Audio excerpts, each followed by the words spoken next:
নমস্কাৰ মৰমৰ ছাত্ৰ ছাত্ৰীসকল, মই জিমি আকৌ এবাৰ তোমালোক সকলোকে মোৰ চেনেললৈ স্বাগতম জনাইছোঁ। আশা কৰোঁ সকলো ভালে আছা, মোৰো ভালে। আজি মই তোমালোকলৈ ষষ্ঠ শ্ৰেণীৰ সমাজ বিচিন্তা পাঠ্যপুথিখনৰ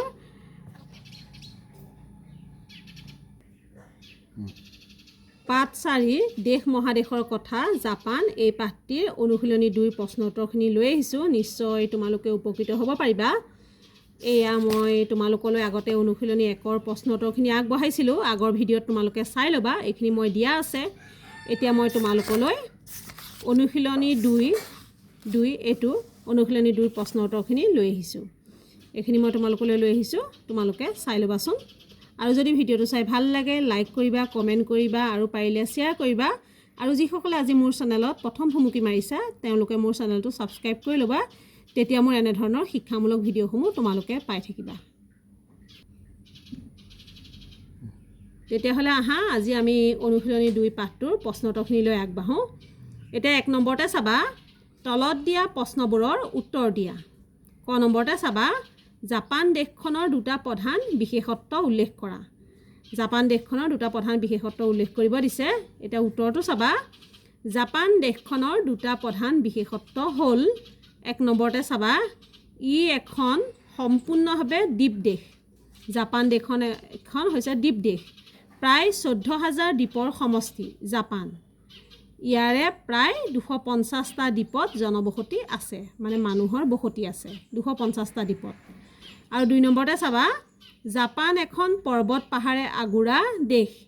দেশখনত সমতলৰ পৰিমাণ মুঠ মাটিকালিৰ মাত্ৰ 15%। সেয়েহে কৃষিভূমি তেনেই কম, মানে খেতি বাতি কৰা মাটি কম। এতিয়া খ নম্বৰতে চাবা, জাপান দেশখন গঠিত হোৱা দ্বীপবোৰৰ ভিতৰত কোনটো আটাইতকৈ ডাঙৰ? কোনটো দ্বীপ আটাইতকৈ ডাঙৰ? উত্তৰটো হ'ব, জাপান দেশখন গঠিত হোৱা দ্বীপবোৰৰ ভিতৰত হনশ্বুৱেই হৈছে আটাইতকৈ ডাঙৰ। হনশ্বু দ্বীপটোৱে হৈছে আটাইতকৈ ডাঙৰ দ্বীপ। এতিয়া গ নম্বৰতে চাবা, জাপানৰ এখন সমতল ভূমিৰ নাম লিখা।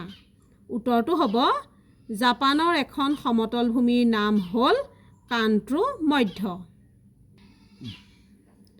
ঘ নম্বৰতে চাবা, জাপানত অনুভূত ঋতুকেইটা কি কি? উত্তৰটো চাবা, জাপানত অনুভূত হোৱা ঋতু 4টা হ'ল 1 নম্বৰতে শীত, 2 নম্বৰত বসন্ত, 3 নম্বৰত গ্ৰীষ্ম আৰু 4 নম্বৰত শৰৎ। মানে 4টা ঋতুহে জাপানত দেখিবলৈ পোৱা যায়। এতিয়া ঙ নম্বৰতে চাবা, কোনটো ঋতুক ফল বুলি কোৱা হয়? উত্তৰটো হ'ব, শৰৎ ঋতুক ফল বুলি কোৱা হয়।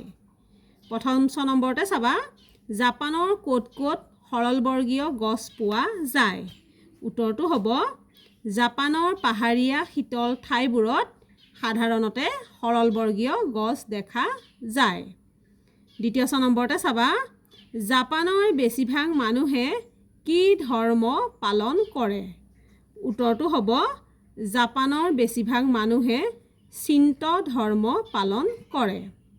11 নম্বৰতে চাবা, জাপানত শিক্ষিতৰ হাৰ কিমান? উত্তৰটো হ'ব, জাপানত শিক্ষিতৰ হাৰ 99%। এতিয়া 2 নম্বৰতে চাবা, আমাৰ 1 নম্বৰীয়াকেইটা হৈ গৈছে। এতিয়া 2 নম্বৰটো চাবা, জাপানক কিয় দ্বীপ দেশ বুলি কোৱা হয়? উত্তৰটো হ'ব, এছিয়া মহাদেশৰ পূব সীমাত অৱস্থিত জাপান এখন বিশেষ দেশ।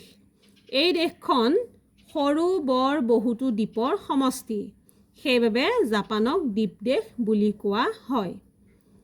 3 নম্বৰতে চাবা, জাপানৰ উদ্যোগৰ বিষয়ে চমুকৈ লিখা। উত্তৰটো চাবা, জাপান এখন উদ্যোগৰ ক্ষেত্ৰত আগবঢ়া ৰাষ্ট্ৰ। দেশখনৰ অৰ্থনীতি উদ্যোগৰ ওপৰত নিৰ্ভৰশীল। ইয়াৰ এক বৃহৎ অংশ উদ্যোগে আগুৰি আছে। জাপানৰ প্ৰধান উদ্যোগ অঞ্চল ৰাজধানী টকিঅ'। মহানগৰৰ পৰা কিয়োটোৰ উত্তৰ অংশ পৰ্যন্ত প্ৰায় 1000 কিলোমিটাৰ জুৰি আছে। ইয়াৰ ভিতৰত টকিঅ', ইয়োকোহামা, ওচাকা, কোবে, কিয়োটো, নগয়া আৰু উত্তৰ কিয়োটো এই 4টা ঔদ্যোগিক অঞ্চল পৰে। জাপানৰ উদ্যোগবোৰৰ ভিতৰত লৌতিখাৰ উদ্যোগ, জাহাজ, উৰাজাহাজ আৰু মটৰ নিৰ্মাণ উদ্যোগ, ৰাসায়নিক উদ্যোগ, যন্ত্ৰপাতি নিৰ্মাণ উদ্যোগ আৰু বয়ন উদ্যোগেই প্ৰধান। জাপান উদ্যোগৰ ক্ষেত্ৰত চহকী দেশ আৰু উদ্যোগ কি কি আছে এইখিনি ইয়াত লিখা হৈছে, তোমালোকে ভালকৈ পঢ়ি চাবা আৰু লিখি ল'বা। আৰু তাৰপিছতে আছে দলগত কাৰ্য। দলগত কাৰ্যত চাবা ক নম্বৰতে দিছে পৃথিৱীৰ প্ৰধান মহাদেশ কেইখন আৰু কি কি? উত্তৰটো হ'ব পৃথিৱীৰ প্ৰধান মহাদেশ 7খন। সেই মহাদেশ 7খন হ'ল এছিয়া, ইউৰোপ, আফ্ৰিকা, উত্তৰ আমেৰিকা, দক্ষিণ আমেৰিকা, ওচেনিয়া আৰু এণ্টাৰ্কটিকা। এই 7খন মহাদেশ মনত ৰাখিবা তোমালোকে। এতিয়া খ নম্বৰতে চাবা বিষুৱ ৰেখা, কৰ্কটক্ৰান্তি আৰু মকৰক্ৰান্তি ৰেখা তিনিডাল কোনখন মহাদেশৰ মাজেৰে পাৰ হৈ গৈছে? উত্তৰটো চাবা আফ্ৰিকা মহাদেশৰ মাজেৰে পাৰ হৈ গৈছে। এই গোটেইকেইডাল ৰেখা আফ্ৰিকা মহাদেশৰ মাজেৰে পাৰ হৈ গৈছে। তাৰপিছতে গ নম্বৰতে চাবা পানামা যুঁজকে কোন কোন মহাদেশক লগ লগাইছে? উত্তৰটো হ'ব পানামা যুঁজকে উত্তৰ আমেৰিকা আৰু দক্ষিণ আমেৰিকা মহাদেশক লগ লগাইছে। মৰমৰ ছাত্ৰ ছাত্ৰীসকল, ইয়াৰ লগে লগে আজি আমাৰ এইটো পাঠৰ প্ৰশ্নোত্তৰখিনি শেষ হৈছে। মই ভাবোঁ তোমালোক নিশ্চয় পাঠটোৰ প্ৰশ্নোত্তৰখিনিৰ পৰা উপকৃত হ'ব পাৰিবা আৰু এইদৰে তোমালোকে মোৰ ভিডিঅ' চাই যাবা আৰু যদি তোমালোকক কিবা প্ৰয়োজন হয় মোক কমেণ্টত জনাবা, মই নিশ্চয় দিবলৈ চেষ্টা কৰিম।